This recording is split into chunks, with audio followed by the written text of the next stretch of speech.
Cette vidéo vous est présentée par la boutique de Diceall.com, les prix les plus bas sur vos jeux de société favoris.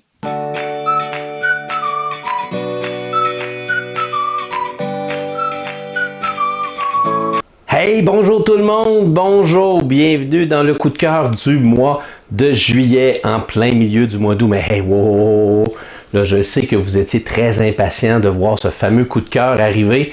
Mais là, David Couteau, le professeur Board Game, écoutez, il est allé au Gen Con. On ne peut pas vraiment lui en vouloir, hein? Il est allé au Gen Con. Alors, je suis très content, je suis très heureux de vous présenter mon coup de cœur. Alors, mon coup de cœur pour le mois de juillet, c'est... Excusez-moi, je me suis trompé de boîte. Non, mon coup de cœur du mois de juillet, c'est Projet Gaïa.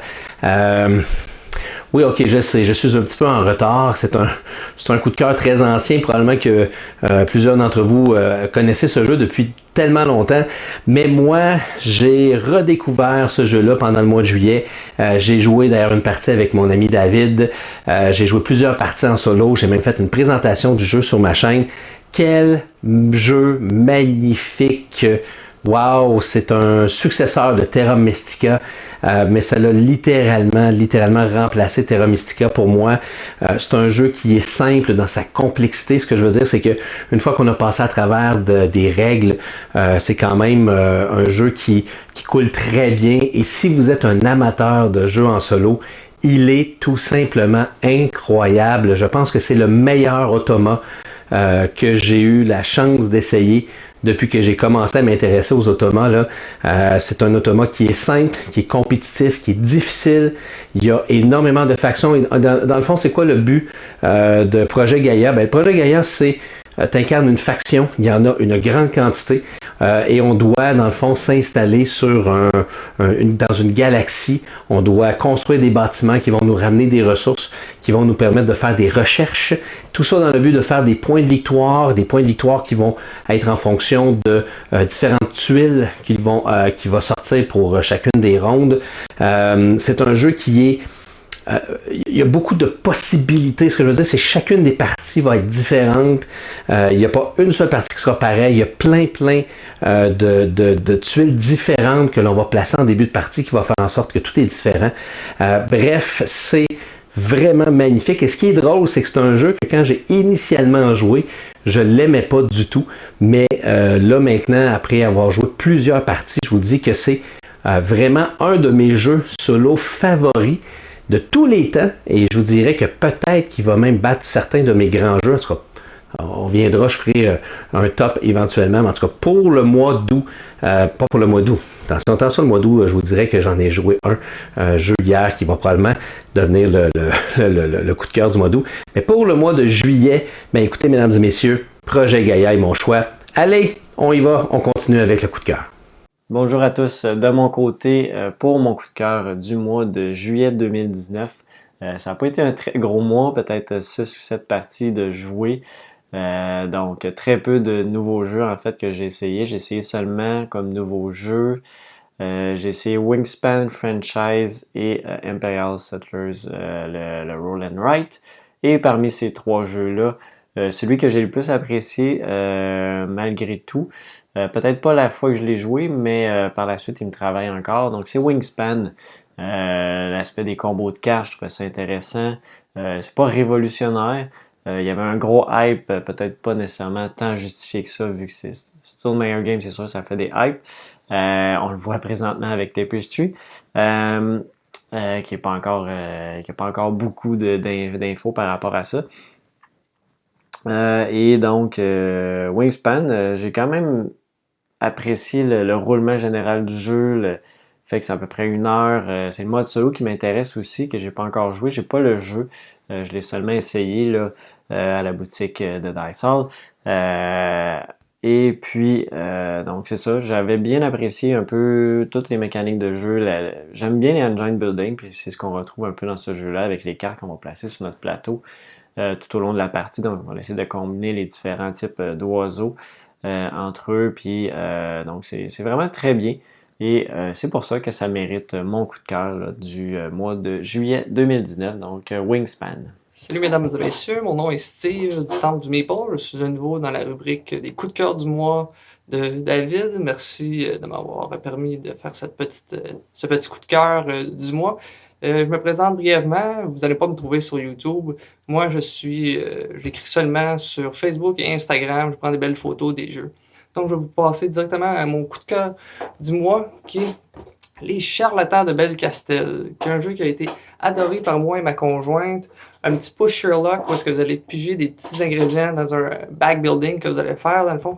Le but est d'avancer sur une piste, sur votre potion, et vous allez devoir avancer. Plus vous avancez, plus vous allez avoir de points de victoire, et vous allez accumuler aussi de l'argent pour acheter de nouveaux ingrédients pour votre potion et que vous allez mettre dans votre sac, donc plus de chances de pouvoir avancer loin sur votre piste. Par contre, si vous pigez plus de 7 points d'ingrédients blancs, votre potion explose et que vous allez pouvoir seulement avoir les points de victoire ou l'argent. Donc, il va falloir faire un choix. Ce que j'aime beaucoup du jeu, c'est qu'il y a une belle rejouabilité, car des ingrédients, des effets spéciaux pour chaque ingrédient, il y en a une quantité astronomique. Vous allez me dire, oui, Steve, mais ça fait un bout que ce jeu-là est sorti.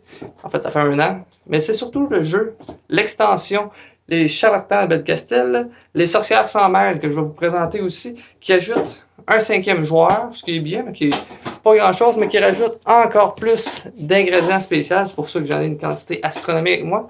Mais aussi, évidemment, les sorcières. Les sorcières que vous allez avoir, dans le fond, 3 jetons en début de partie. Vous allez pouvoir l'utiliser, activer chacune des types de sorcières qu'une seule fois. Et ça peut être des effets comme, j'en donne juste un comme exemple, vous pouvez faire des achats du double de valeur que vous avez obtenu durant ce tour-ci. Donc, il y a beaucoup de rejouabilité parce qu'il y a environ 4 sorcières de chaque type, donc 12 nouvelles sorcières. Donc, un très bel ajout avec cette tension. Donc, c'est tout pour moi aujourd'hui. Merci, bonne journée. Alright, salut les gamers, moi c'est Pierre-Marc de Randolph TV. Alors, on est l'été, je suis plus au studio, écoute, on est en vacances, fait que je suis chez moi. Mais je trouve quand même le temps de jouer. D'ailleurs, pour mon coup de cœur du mois de juillet, j'ai joué à un jeu avec Professor Board Game, justement. Et c'est Star Wars Bordure extérieure, Outer Rim. Et j'ai vraiment beaucoup aimé, puis j'arrivais avec aucune attente, ou même peut-être des attentes un peu défavorables. Je pensais que ça allait être long, interminable, mais finalement, l'expérience, ou en tout cas à tout le moins à 2 joueurs, a été vraiment, vraiment le fun. Différentes avenues pour pouvoir faire des points, différentes avenues là, vraiment de comment incarner son personnage, là, soit à essayer d'attaquer les autres joueurs, essayer de faire des missions, acheter, là, personnaliser son vaisseau spatial, tout ça. Puis c'était très thématique comme expérience. De la même manière que Rébellion était très réussi à reproduire un petit peu les films, ben là avec ça on reproduit entre autres, là, moi je jouais Lando, fait que entre autres là, le dernier épisode avec Han Solo, là, le dernier film, fait que vraiment all around une très belle expérience, en tout cas à 2 joueurs. Je peux pas dire pour plusieurs joueurs, je pense qu'à plusieurs peut-être que je trouverais ça un peu long, parce que quand même là, ils ont fait beaucoup d'étapes dans son tour, mais à 2 c'était un bijou.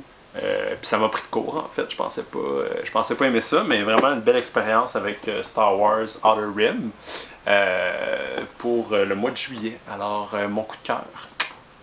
Sur ce, je vous dis en septembre, on se revoit. Puis pour mon coup de cœur du mois d'août, il risque d'avoir plus de choix. Parce que Gen Con nous a apporté des petites merveilles. Alors, on se revoit le mois prochain pour un coup de cœur. Merci David, à la prochaine! Bonjour à tous. Tout d'abord, merci pour l'invitation Professeur Board Game. Je suis ravie de faire partie de cette vidéo. Pour ce premier avis, mon coup de cœur, c'est un jeu que j'avais vu en prototype. Je l'attendais de pied ferme, et bien je ne suis pas déçue. Couleurs de Paris est mon favori du mois de juillet. Il était déjà disponible à Paris et Ludique où il a cartonné et il vient de sortir en boutique fin du mois de juillet. Depuis ma première découverte, je suis enchantée. Couleurs de Paris, c'est le premier jeu de Nicolas De Oliveira. Le nom du jeu, c'est aussi son thème, les couleurs. Plus exactement, les peintures, car nous sommes dans une compétition dite entre amis, mais l'amitié est-elle vraiment de mise dans un concours ? Je suis pas certaine, enfin bref. On est donc à Montmartre, au sein de l'atelier Bateau Lavoir, et pour remporter la compétition, il faudra être celui avec le plus de points.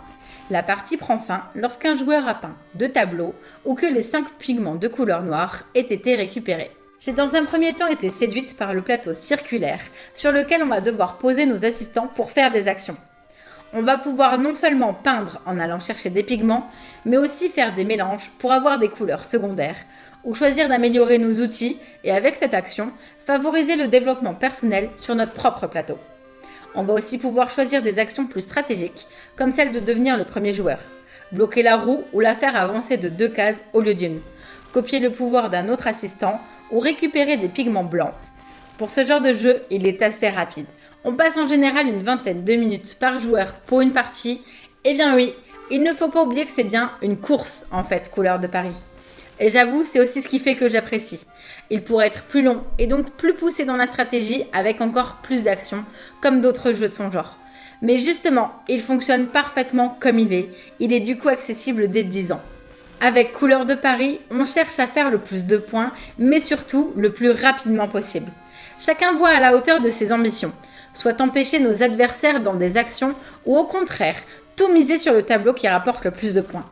On peut aussi privilégier notre développement personnel pour avoir plus de pigments ensuite. Toutes les parties ne se ressemblent pas et sont toujours très agréables. Enfin voilà pourquoi ce mois-ci, c'est Couleurs de Paris que j'ai choisi. Encore merci pour cette invitation, à très bientôt, ciao! Salut camarades de la chose ludique. Ce mois-ci je te parle d'un jeu pour vieux, je te parle de Skijo. Alors on sait pas comment le prononcer, on sait pas s'il faut dire Skijo, Skijo, Skyjo, quoi qu'il en soit, moi je vais dire Skijo. Parce que Skijo c'est du jeu pour personnes âgées, c'est du jeu que tu vas jouer avec tes grands-parents. On se tutoie. Pour moi ça n'a rien de dévalorisant de dire qu'il s'agit d'un jeu pour personnes âgées. C'est avant tout un jeu qui a un système de jeu universel qui va faire marrer les petits, les grands, les très grands. C'est le genre de jeu qui joue, tu vois pas le temps passer et tu te marres. Alors, mettons-nous d'accord sur un point. Ce n'est pas beau, ce n'est en rien joli, c'est exactement tout ce qu'il ne faut pas faire. C'est des tons de vert, de bleu dégueulasse, des couleurs criardes, une typo, mais c'est lisible. C'est pratique en cas de problème de cataracte. Et puis quand on ouvre, c'est pas plus joli. La raie pique les yeux, le dos des cartes vous arrache la rétine. Alors c'est quoi ce jeu hasardeux, laid, pour personnes âgées que je vous vends le plus mal du monde? Eh ben, c'est un des jeux auxquels je me marre le plus ces temps-ci. Et je pense qu'au pas mot, j'y ai fait jouer une vingtaine de personnes et on est tous d'accord pour dire que c'est une tuerie. C'est un jeu allemand édité par Magilano, un éditeur qui sort de nulle part. Je crois que l'auteur est l'éditeur, quelque chose comme ça. Dans Skijo, vous avez des cartes qui vont de -2 à 12 et chaque carte vous fait perdre les points qui sont indiqués dessus. Vous aurez la carte 12 devant vous, vous perdrez 12 points. Car oui, chaque joueur commence avec une grille devant lui de 12 cartes, 4 par 3, un petit tableau. Ces cartes sont face cachée dans votre grille, vous ne savez pas combien de points va vous faire perdre votre grille en début de la partie. C'est qu'au fur et à mesure du jeu, avec un système de pioche proche du rami, je pioche face cachée ou je pioche la dernière carte qui a été défaussée, je pioche et je vais changer une carte de ma grille, j'en balance une que les adversaires vont pouvoir aller récupérer. Du coup à chaque tour on pioche, ah tiens un 3, je vais le mettre dans ma grille, ça fait perdre que 3 points, c'est pas si mal, et je le mets à place d'un, un -1, je le jette et l'autre s'en sert pour le mettre dans sa grille. Ça a un côté rumi, ça a un côté gang des castors. Alors oui, c'est un jeu de hasard total et absolu. En tout cas, vous allez regarder ce que fait votre voisin à côté parce que vous vous dites, tiens, il y a un 6 dans sa grille, si à un moment il jette, je pourrais le prendre et je pourrais faire une ligne. Car voilà, dans Skijo, on peut faire ce que j'appelle, mais c'est comme moi, un Skijo. Quand on fait une colonne de chiffres identiques, il dégage et hop, on perd plus de points. Clairement, c'est un jeu qu'aurait pu faire Rainer Knizia. Skijo n'invente rien, ni graphiquement, ni mécaniquement, mais les meilleurs jeux parfois n'ont besoin de rien inventer, ils ont juste besoin d'être très efficaces. Et Skijo, c'est terriblement efficace. On pioche, on se marre, on chambre son voisin, on prend des risques, on tente des trucs, ça paye pas, et à la fin, on a une petite feuille pour marquer les scores. Si vous voulez jouer un jeu avec votre famille, si vous voulez faire jouer votre grand-mère, si vous voulez jouer à 2, si vous voulez jouer à 8, si vous voulez jouer à 5, si vous voulez jouer à Skijo. Aujourd'hui, ce n'est vendu quasiment que sur Amazon, personne connaît. D'ici 2 ou 3 ans, tout le monde saura ce qu'est Skijo. Les familles, du moins, le sauront. Peut-être pas les hardcore gamers. Je vous parie que dans quelques mois, vous le trouverez partout. On parie? Bonjour chers amis joueurs, ici LP. Pour mon coup de cœur de juillet, j'avais triché un peu. J'avais nommé un jeu que j'ai commencé à jouer, je pense que c'était en janvier ou à février, mais que j'attendais de le terminer au complet avant d'en parler, et j'ai nommé Aeon Zen Legacy. Donc, comme je l'ai dit, la première partie, c'est joué il y a plusieurs mois, mais la dernière partie, c'est conclu au mois de juillet. Donc, je l'ai choisi pour mon coup de cœur de juillet. Pourquoi? Aeon Zen, c'est déjà un jeu, si vous avez déjà écouté ma revue sur Aeon Zen, c'est déjà un jeu que j'aime énormément. C'est un deck building dans un univers fantastique. Il y a une belle imagination derrière l'univers dans lequel Aeon Zen prend place. C'est un deck building qui a plusieurs mécaniques particulières. C'est un deck building dans lequel on ne mélange pas ses cartes et reste toujours dans le même ordre. C'est un deck building dans lequel on va garder ses cartes non jouées d'un tour à l'autre. Fait qu'on peut préparer des combos d'avance en se planifiant d'avance. C'est un deck building dans lequel les tours de jeu sont aléatoires. Fait qu'on ne peut jamais planifier à 100% qu'est-ce qui va se passer. C'est coopératif évidemment pour ceux qui connaissent Aeon Zen. Et dans la partie Legacy, là... Comme il est Legacy, donc il y a des spoilers, fait que je dirais pas énormément de choses. Je vais me contenter de dire qu'il y a une trame narrative qui est correcte au niveau de la trame narrative. Elle n'est pas aussi intéressante que des jeux comme Pandémie Legacy, par exemple, mais quand même correcte.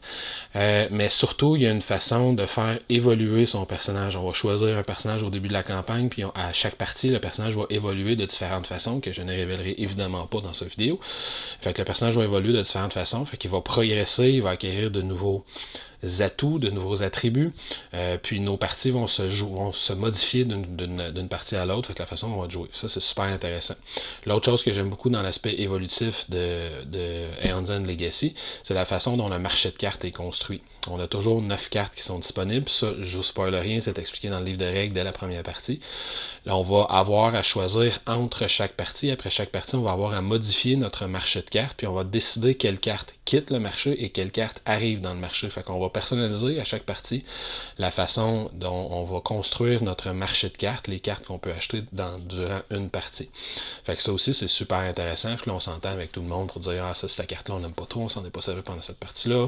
On va tasser ce paquet de cartes-là, on va rentrer ce nouveau paquet de cartes-là à la place. » Et ainsi de suite. Puis à la fin d'une campagne, on va avoir donc un marché de cartes complètement différent d'un autre groupe de joueurs qui va préférer certaines mécaniques par rapport aux mécaniques que nous, on aime comme groupe de joueurs.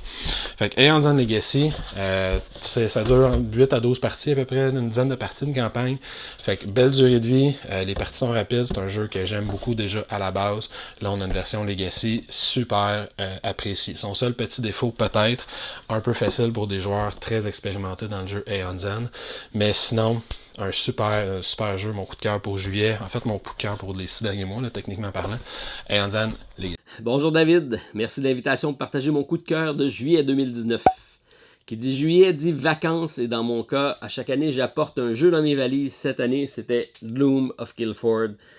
Un excellent jeu d'aventure, de fantasy. C'est un jeu de cartes et de dés qui se joue de 1 à 4 joueurs. La version aussi que j'ai, c'est en anglais, mais c'est disponible également en français chez Not Publishing.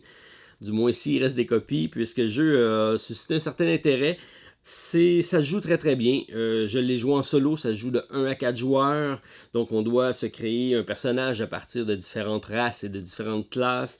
Après ça, progresser à travers une saga. Donc on a plusieurs chapitres à notre aventure qui va varier selon le type de personnage qu'on va avoir choisi. On va devoir affronter un des 4 boss à la fin de notre aventure. Donc il faut être capable de résoudre ce qu'on a à faire pour éventuellement se débarrasser du boss.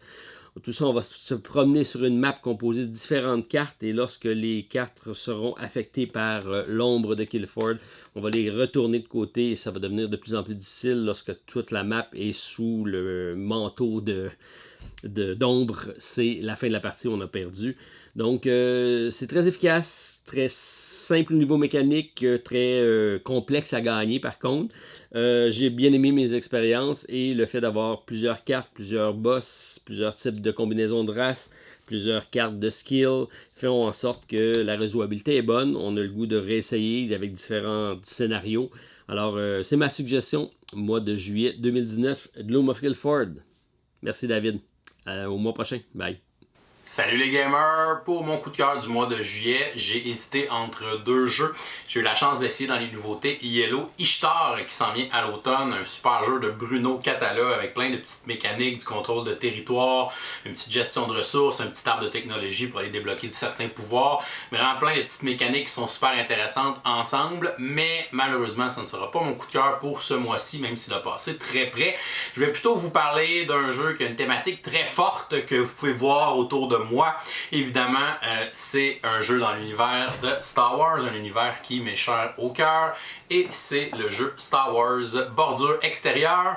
Un jeu de cueillette-livraison où on va incarner un chasseur de primes ou un smuggler. On peut jouer Han Solo, Lando, on peut jouer Jyn Erso du film Star Wars Rebelle, on peut jouer un chasseur de primes comme Boba Fett, on peut jouer Boss qui est G88. Donc c'est vraiment les personnages qui sont dans cet univers-là. On va contrôler un vaisseau.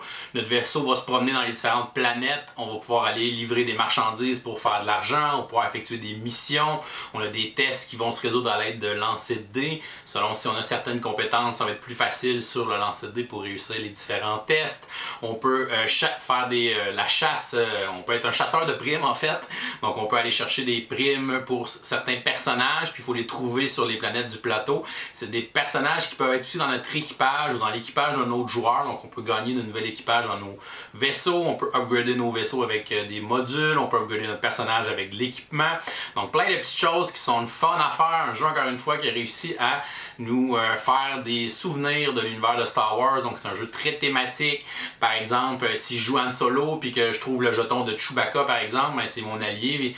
Puis ça va être écrit sur la carte de Chewbacca, ben, il va devenir automatiquement un membre de mon équipage. Je n'ai pas besoin de faire le test ou de l'engager, lui payer de l'argent. Donc il y a plein de petits clins d'œil thématiques qui sont là aussi dans les missions. Ça fait référence à des événements qu'on a vus dans les films ou dans les séries télé ou etc.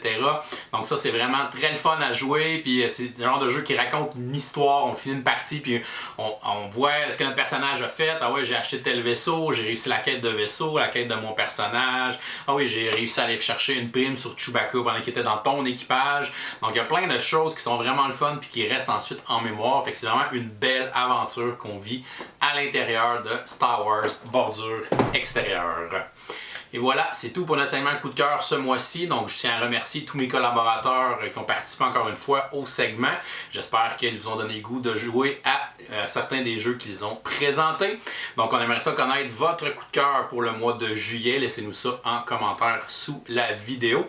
Et on va se revoir au mois prochain pour un nouveau segment coup de cœur. D'ici ce temps-là, je vous souhaite une excellente fin de journée et continuez de game.